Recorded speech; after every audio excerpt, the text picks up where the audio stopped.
Hi ವೀಕ್ಷಕರೇ, ನೋಡಿ, ಸರ್ಕಾರದಿಂದ ಪ್ರತಿಯೊಂದು ಗೃಹಲಕ್ಷ್ಮಿ ಫಲಾನುಭವಿಗಳಿಗೆ ಒಟ್ಟಿಗೆ 3 ತಿಂಗಳ ಗೃಹಲಕ್ಷ್ಮಿ ಯೋಜನೆಯ 6,000 ಹಣನ ಜಮಾ ಮಾಡುವುದಾಗಿ ಸರ್ಕಾರ ಭರ್ಜರಿ ಗುಡ್ಡಿಸ್ನ ಕೊಟ್ಟಿದ್ದು, ನಿಮ್ಮ ಬ್ಯಾಂಕ್ ಖಾತೆಗೆ ಈಗಾಗಲೇ 6,000 ಹಣ ಜಮಾ ಆಗೋದಕ್ಕೆ ಶುರುವಾಗಿದೆ.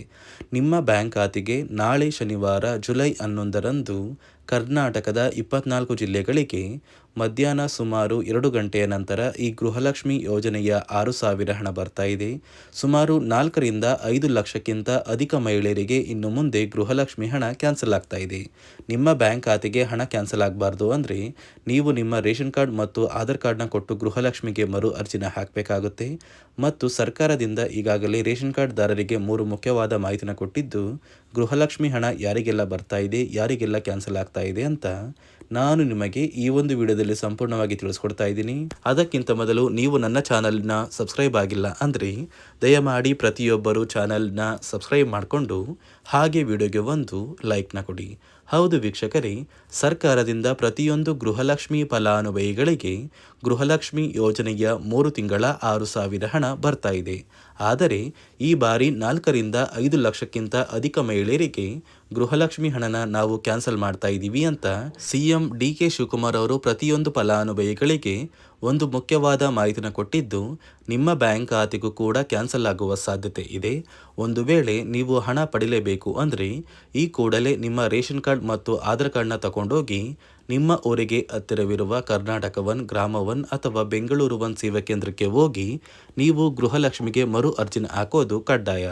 ಅದೇ ರೀತಿ ಸರ್ಕಾರದಿಂದ ಈಗಾಗಲೇ 3 ತಿಂಗಳ 6,000 ಹಣ ಬರ್ತಾ ಇದೆ. ಕಳೆದ ಜೂನ್ ತಿಂಗಳ 32ನೇ ಕಂತು, ಮೇ ತಿಂಗಳ 31ನೇ ಕಂತು ಮತ್ತು ಏಪ್ರಿಲ್ ತಿಂಗಳ ಹಣ ಪೆಂಡಿಂಗ್ ಇದ್ರೆ ಏಪ್ರಿಲ್ ತಿಂಗಳ 30ನೇ ಕಂತಿನ ಹಣ ಕೂಡ ಬರ್ತಾ ಇದ್ದು, ನಿಮ್ಮ ಬ್ಯಾಂಕ್ ಖಾತೆಗೆ ನಾಳೆ ಶನಿವಾರ ಜುಲೈ 11ರಂದು ಕರ್ನಾಟಕದ ಒಟ್ಟು 24 ಜಿಲ್ಲೆಗಳಿಗೆ ಈ ಗೃಹಲಕ್ಷ್ಮಿ 6,000 ಹಣ ಬರ್ತಾ ಇದ್ದು, ಯಾವ ಜಿಲ್ಲೆಗಳಿಗೆ ಹಣ ಬರ್ತಾ ಇದೆ ಅಂದರೆ ಬಾಗಲಕೋಟೆ, ಬೆಂಗಳೂರು ನಗರ, ಬೆಂಗಳೂರು ಗ್ರಾಮಾಂತರ, ಬೆಳಗಾವಿ, ಬಳ್ಳಾರಿ, ಬೀದರ್, ವಿಜಯನಗರ, ಚಾಮರಾಜನಗರ, ಚಿಕ್ಕಬಳ್ಳಾಪುರ, ಚಿಕ್ಕಮಗಳೂರು, ಚಿತ್ರದುರ್ಗ, ದಕ್ಷಿಣ ಕನ್ನಡ, ದಾವಣಗೆರೆ, ಧಾರವಾಡ, ಗದಗ, ಕಲಬುರಗಿ, ಹಾಸನ, ಹಾವೇರಿ, ಕೊಡಗು, ಕೋಲಾರ, ಕೊಪ್ಪಳ, ಮಂಡ್ಯ, ಮೈಸೂರು, ರಾಯಚೂರು, ರಾಮನಗರ, ಶಿವಮೊಗ್ಗ, ತುಮಕೂರು, ಉಡುಪಿ, ಉತ್ತರ ಕನ್ನಡ ಮತ್ತು ಯಾದಗಿರಿ ಹೀಗೆ ಸರ್ಕಾರ ಪ್ರತಿಯೊಂದು ಜಿಲ್ಲೆಯ ಫಲಾನುಭವಿಗಳಿಗೆ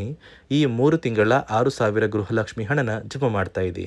ಆದರೆ ನಿಮ್ಮ ಬ್ಯಾಂಕ್ ಖಾತೆಗೆ ಹಣ ಬರುತ್ತೋ ಬರೋದಿಲ್ಲೋ ಅಂತ ಸರ್ಕಾರ ಇನ್ನೂ ಕೂಡ ತಿಳಿಸಿಲ್ಲ. ಯಾಕಂದರೆ ನೀವು ಗೃಹಲಕ್ಷ್ಮಿಗೆ ಆದಷ್ಟು ಬೇಗ ಮರು ಅರ್ಜಿನ ಸಲ್ಲಿಸಬೇಕು ಮತ್ತು ಹೊಸ ನಿಯಮಗಳನ್ನ ಪಾಲಿಸಬೇಕು. ಹಾಗಾದರೆ ಸರ್ಕಾರ ಯಾವ ಕಾರಣಕ್ಕೆ ಈ ರೀತಿಯ ಹೊಸ ಬದಲಾವಣೆಗಳನ್ನ ಜಾರಿಗೆ ತಂದಿದೆ ಅಂತ ನಾನು ನಿಮಗೆ ತಿಳಿಸ್ಕೊಡ್ತಾ ಇದ್ದೀನಿ. ನಿಮ್ಮ ಬ್ಯಾಂಕ್ ಖಾತೆಗೆ ಗೃಹಲಕ್ಷ್ಮಿ ಯೋಜನೆಯ 3 ತಿಂಗಳ 6,000 ಹಣ ಜಮಾ ಆಗಬೇಕು ಅಂದರೆ ನೀವು ಆದಷ್ಟು ಬೇಗ ಗೃಹಲಕ್ಷ್ಮಿಗೆ ಮರು ಅರ್ಜಿನ ಹಾಕೋದು ಕಡ್ಡಾಯ. ಯಾವ ಕಾರಣಕ್ಕೆ ನೀವು ಮರು ಅರ್ಜಿ ಹಾಕಬೇಕು ಅಂತ ಕೂಡ ತಿಳಿಸ್ಕೊಡ್ತಾ ಇದ್ದೀನಿ. ನೋಡಿ ವೀಕ್ಷಕರೇ, ಸುಮಾರು 2ರಿಂದ 3 ಲಕ್ಷಕ್ಕಿಂತ ಅಧಿಕ ಮಹಿಳೆಯರಿಗೆ ಗೃಹಲಕ್ಷ್ಮಿ ಹಣನ ಸರ್ಕಾರ ಕ್ಯಾನ್ಸಲ್ ಮಾಡಿದೆ. ಯಾಕಂದರೆ ಈ 3 ಲಕ್ಷಕ್ಕಿಂತ ಅಧಿಕ ಫಲಾನುಭವಿಗಳ ಬ್ಯಾಂಕ್ ಖಾತೆಗೆ ಪ್ರತಿ ತಿಂಗಳು ಗೃಹಲಕ್ಷ್ಮಿ ಹಣ ಜಮಾ ಆಗ್ತಾ ಇತ್ತು. ಸುಮಾರು ಸಾಕಷ್ಟು ಫಲಾನುಭವಿಗಳು ಮರಣ ಹೊಂದಿದ್ದಾರೆ. ಆ ಮರಣ ಹೊಂದಿರುವ ಫಲಾನುಭವಿಗಳ ಒಂದು ಸಂಖ್ಯೆ 2 ಲಕ್ಷಕ್ಕಿಂತ ಜಾಸ್ತಿ ಇದೆ. ಇದೇ ಕಾರಣಕ್ಕೆ ಪ್ರತಿ ಫಲಾನುಭವಿಗಳು ಗೃಹಲಕ್ಷ್ಮಿಗೆ ಮರು ಅರ್ಜಿನ ಹಾಕಿ ನಿಮ್ಮ ಬ್ಯಾಂಕ್ ಖಾತೆಗೆ ನೀವು ಹಣ ಪಡಿಬೇಕು. ಇಲ್ಲಿ ಮರು ಅರ್ಜಿ ಹಾಕುವ ಮೂಲಕ ಸರ್ಕಾರಕ್ಕೆ ನೀವು ಇನ್ನೂ ಕೂಡ ಗೃಹಲಕ್ಷ್ಮಿ ಹಣನ ಪಡಿತಾ ಇದ್ದೀರಿ ಅಂತ ತಿಳಿದು ಬರುತ್ತೆ. ಮತ್ತು ಯಾರೆಲ್ಲ ಫಲಾನುಭವಿಗಳು ಮರು ಅರ್ಜಿನ ಹಾಕೋಲ್ಲ ಅಂತಹ ಫಲಾನುಭವಿಗಳ ಒಂದು ಹೆಸರನ್ನ ಗೃಹಲಕ್ಷ್ಮಿ ಯೋಜನೆಯ ಅರ್ಹರ ಪಟ್ಟಿಯಿಂದ ಸರ್ಕಾರ ಕ್ಯಾನ್ಸಲ್ ಮಾಡುತ್ತೆ. ಸರ್ಕಾರಕ್ಕೆ 2 ಲಕ್ಷಕ್ಕಿಂತ ಅಧಿಕ ಮಹಿಳೆಯರು ಮರಣ ಹೊಂದಿರೋದು ತಿಳಿದು ಬಂದಿದೆ. ಇದೇ ಕಾರಣಕ್ಕೆ ಈ ಜುಲೈ ತಿಂಗಳಲ್ಲಿ ಸರ್ಕಾರದಿಂದ ನೇಮಕಗೊಂಡಿರುವ ಕೆಲವು ಅಧಿಕಾರಿಗಳು ನಿಮ್ಮ ಮನೆ ಬಾಗಿಲಿಗೆ ಬಂದು ಪ್ರತಿ ಫಲಾನುಭವಿಗಳ ಒಂದು ದಾಖಲಾತಿಗಳನ್ನ ಮರುಪರಿಶೀಲನೆ ಮಾಡಿ ಮತ್ತೆ ಅರ್ಜಿನ ಹಾಕ್ಸ್ಕೊಂಡು ಹೋಗ್ತಾರೆ. ನಂತರ ನಿಮ್ಮ ಬ್ಯಾಂಕ್ ಖಾತೆಗೆ 3 ತಿಂಗಳ 6,000 ಹಣ ಬರುತ್ತೆ. ಅದೇ ರೀತಿ ಇನ್ನು ಮುಂದೆ ಪ್ರತಿ ವರ್ಷವೂ ಕೂಡ ನೀವು ವರ್ಷದ ಕೊನೆಯಲ್ಲಿ ಗೃಹಲಕ್ಷ್ಮಿಗೆ ನೀವು ಹೊಂದಿರುವ ಲೈಫ್ ಸರ್ಟಿಫಿಕೇಟ್ನ ಕೊಟ್ಟು ಅರ್ಜಿನ ಹಾಕಿದ್ರೆ ಮಾತ್ರ ಆ ಒಂದು ವರ್ಷದಲ್ಲಿ ಪ್ರತಿ ತಿಂಗಳು ಗೃಹಲಕ್ಷ್ಮಿ ಯೋಜನೆಯ 6,000 ಹಣ ಬರುತ್ತೆ. ಈಗಾಗಲೇ ಫಲಾನುಭವಿಗಳಿಗೆ ಗೃಹಲಕ್ಷ್ಮಿ ಹಣ ಜಮಾ ಆಗೋದಕ್ಕೆ ಸ್ಟಾರ್ಟ್ ಆಗಿದೆ ಮತ್ತು ಸರ್ಕಾರ ಈ ಗೃಹಲಕ್ಷ್ಮಿ ಹಣಕ್ಕೆ ಕೆಲವು ನಿಯಮಗಳನ್ನ ಕೂಡ ಜಾರಿಗೆ ತಂದಿದೆ. ಅದೇ ರೀತಿ ರೇಷನ್ ಕಾರ್ಡ್ ಹೊಂದಿರುವ ಪ್ರತಿಯೊಂದು ಕಾರ್ಡ್ದಾರರಿಗೂ ಕೂಡ ಸರ್ಕಾರ 3 ಮುಖ್ಯವಾದ ಭರ್ಜರಿ ಗುಡ್ ನ್ಯೂಸ್ನ ಕೊಟ್ಟಿದ್ದು, ಮೊದಲ ಒಂದು ಗುಡ್ ನ್ಯೂಸ್ ಬಂದು ಸರ್ಕಾರ ಹೊಸ ರೇಷನ್ ಕಾರ್ಡ್ಗೆ ಅರ್ಜಿನ ಸ್ವೀಕಾರ ಮಾಡ್ತಾ ಇದೆ. ನೀವು ಕೂಡ ಹೊಸ ರೇಷನ್ ಕಾರ್ಡ್ನ ಪಡಿಬೇಕು ಅಂದರೆ ಆದಷ್ಟು ಬೇಗ ಅರ್ಜಿನ ಹಾಕಿ. ಅದೇ ರೀತಿ ಎರಡನೆಯ ಒಂದು ಗುಡ್ ನ್ಯೂಸ್ ಬಂದು ನೋಡಿ ವೀಕ್ಷಕರೇ, ನಿಮ್ಮ ಒಂದು ರೇಷನ್ ಕಾರ್ಡ್ಗೆ ಸರ್ಕಾರದಿಂದ ಈ ಜುಲೈ ತಿಂಗಳಲ್ಲಿ 3 ತಿಂಗಳ ಒಟ್ಟು 15 ರೀತಿಯ ಆಹಾರ ಪದಾರ್ಥಗಳನ್ನ ಪ್ರತಿಯೊಂದು ರೇಷನ್ ಕಾರ್ಡ್ದಾರರಿಗೆ ಸರ್ಕಾರ ಕೊಡುವುದಾಗಿ ಒಂದು ನಿರ್ಧಾರ ಮಾಡಿದೆ. ಹೌದು ವೀಕ್ಷಕರೇ, ನಿಮ್ಮ ಒಂದು ರೇಷನ್ ಕಾರ್ಡ್ಗೆ ಜುಲೈ ತಿಂಗಳ ಇಂದಿರಾ ಕಿಟ್ ಸಿಗುತ್ತೆ ಮತ್ತು ಜೂನ್ ತಿಂಗಳ ಇಂದಿರಾ ಕಿಟ್ ಸಿಗುತ್ತೆ. ಅದೇ ರೀತಿ ಮೇ ತಿಂಗಳ ಇಂದಿರಾ ಕಿಟ್ನ ಕೂಡ ಸರ್ಕಾರ ಕೊಡ್ತಾ ಇದ್ದು, ಒಟ್ಟು 3 ತಿಂಗಳ 15 ಆಹಾರ ಪದಾರ್ಥಗಳನ್ನ ಸರ್ಕಾರ ಪ್ರತಿ ಕಾರ್ಡ್ದಾರರಿಗೆ ವಿತರಣೆ ಮಾಡ್ತಾ ಇದೆ. ಮೂರನೆಯ ಒಂದು ಗುಡ್ ನ್ಯೂಸ್ ಬಂದು, ಇನ್ನು ಮುಂದೆ ನೀವು ಉಚಿತ ಅಕ್ಕಿ ಪಡಿಬೇಕು ಅಂದರೆ ಆ ಒಂದು ಬಯೋಮೆಟ್ರಿಕ್ ಮಷಿನ್ ಮೇಲೆ ಬೆರಳಿಡುವಂತಹ ಅವಶ್ಯಕತೆ ಇಲ್ಲ. ಯಾಕಂದ್ರೆ ಇದೀಗ ಸರ್ಕಾರ ನಿಮ್ಮ ಒಂದು ಬೆರಳು ಆ ಒಂದು ಮಷಿನಲ್ಲಿ ಎಂಟ್ರಿ ಆಗಿಲ್ಲ ಅಂದ್ರೂ ಕೂಡ ಆ ಒಂದು ಅಧಿಕಾರಿಗಳು ಪುಸ್ತಕದಲ್ಲಿ ನಿಮ್ಮ ಒಂದು ಹೆಸರನ್ನ ಬರ್ಕೊಂಡು ನಿಮ್ಮ ಕಾರ್ಡಿಗೆ ಅಕ್ಕಿನ ಕೊಡಬೇಕು ಅಂತ ಸರ್ಕಾರ ಆದೇಶ ಕೊಟ್ಟಿದ್ದು, ಈ 3 ಗುಡ್ ನ್ಯೂಸ್ನ ಪ್ರತಿಯೊಂದು ಫಲಾನುಭವಿಗಳಿಗೆ ಸರ್ಕಾರ ಕೊಡ್ತಾ ಇದೆ. ಇದರ ಜೊತೆಗೆ ನಿಮ್ಮ ಬ್ಯಾಂಕ್ ಖಾತೆಗೆ ಗೃಹಲಕ್ಷ್ಮಿ ಯೋಜನೆಯ ಹಣ ಇನ್ನು ಮುಂದೆ ಬರಬೇಕು ಅಂದರೆ 5 ರೀತಿಯ ಹೊಸ ನಿಯಮಗಳನ್ನ ನೀವು ಪಾಲಿಸಬೇಕು ಅಂತ ಸರ್ಕಾರ ಆದೇಶ ಕೊಟ್ಟಿದೆ. ಅದೇ ರೀತಿ ನೋಡಿ ಸ್ನೇಹಿತರೆ, ಈ ಬಾರಿ ಸುಮಾರು 3 ಲಕ್ಷಕ್ಕಿಂತ ಅಧಿಕ ಫಲಾನುಭವಿಗಳ ಬ್ಯಾಂಕ್ ಖಾತೆಗೆ ಸರ್ಕಾರ ಗೃಹಲಕ್ಷ್ಮಿ ಯೋಜನೆಯ ಹಣನ ಜಮಾ ಮಾಡ್ತಾ ಇಲ್ಲ. ಕಾರಣ ಏನು ಅಂದರೆ, ನಿಮ್ಮ ಬ್ಯಾಂಕ್ ಖಾತೆಗೆ ಡೆಬಿಟ್ ಮೂಲಕ ಹಣ ಜಮಾ ಮಾಡುವಂತಹ ಸಂದರ್ಭದಲ್ಲಿ ಸರ್ಕಾರ ಸಾಕಷ್ಟು ಫಲಾನುಭವಿಗಳ ಒಂದು ಬ್ಯಾಂಕ್ ಖಾತೆಗೆ ಹಣ ಜಮಾ ಮಾಡೋದನ್ನು ಕ್ಯಾನ್ಸಲ್ ಮಾಡಿದೆ.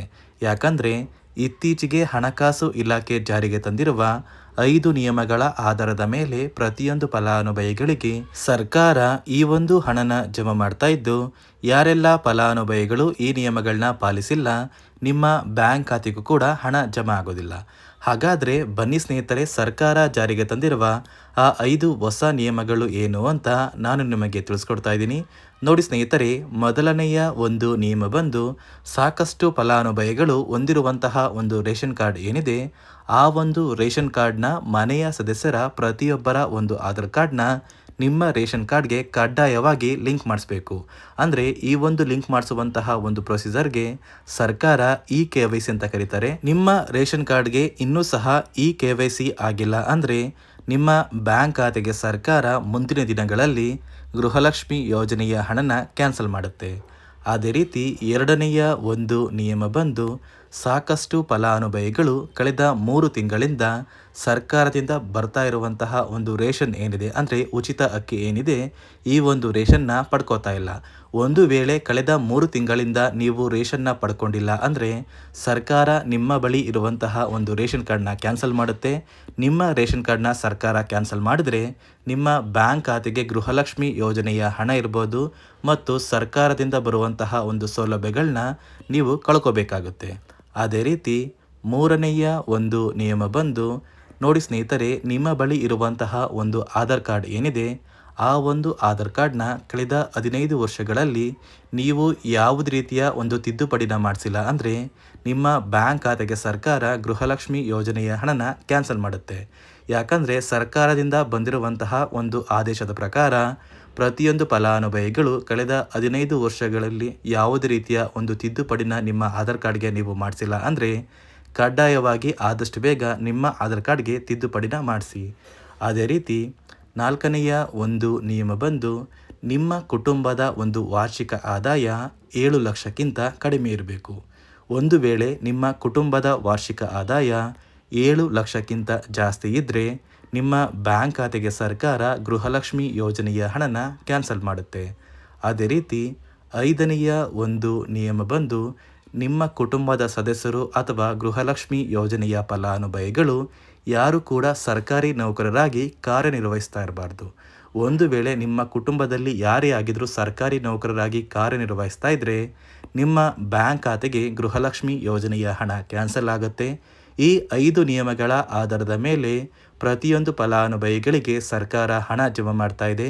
ಒಂದು ವೇಳೆ ನೀವು ಈ 5 ನಿಯಮಗಳನ್ನ ಪಾಲಿಸಿಲ್ಲ ಅಂದರೆ ನೀವು ಕೂಡ ಗೃಹಲಕ್ಷ್ಮಿ ಯೋಜನೆಯ ಹಣದಿಂದ ವಂಚಿತರಾಗಬೇಕಾಗುತ್ತೆ.